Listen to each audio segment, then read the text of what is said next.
அவரோட கோபம் நம்ம மேல இருக்கிற பாசம், அவரோட அதட்டல் நம்ம பாதை தப்பாக கூடாதுங்கிற பயம், அவரோட தியாகம் நம்ம ஃபியூச்சர் நல்லா இருக்கணுங்கிறதுக்கான ஆசை, அவருக்குன்னா கஞ்சம் நமக்குன்னு வந்துட்டா கர்ணன், அவரோட மௌனம் சொல்ல முடியாத வலிக்குள்ள இருக்கிற சத்தமில்லாத கவலை, அவரோட உழைப்பு நமக்கான அடையாளத்தை உருவாக்க போடுற அடித்தளம், மொத்தத்துல அவரோட வாழ்க்கையே நமக்காக வாழ்ற வாழ்க்கை.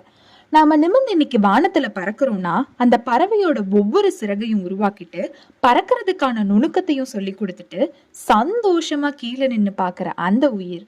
நாம இன்னைக்கு பறந்து விரிஞ்சு ஒரு மரமா இருக்கோம்னா அந்த மரத்தோட வேரா இருக்கிற அந்த உயிர் அப்பா.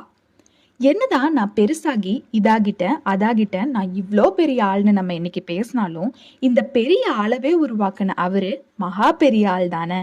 எவ்வளோ பெரிய ஆளானாலும் அவருக்கு எப்பவுமே நம்ம குழந்தை தான்.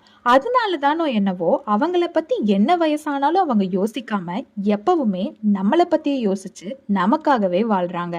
வில்லன் மாதிரி நடிச்சாலும் அந்த நடிப்புக்கு பின்னாடி இருக்கிற ஹீரோ மாறாது, மறுக்கவும் முடியாது. To all these heroes, happy Abbas day. Believe பண்ண, they sacrificed silently and loved us loudly.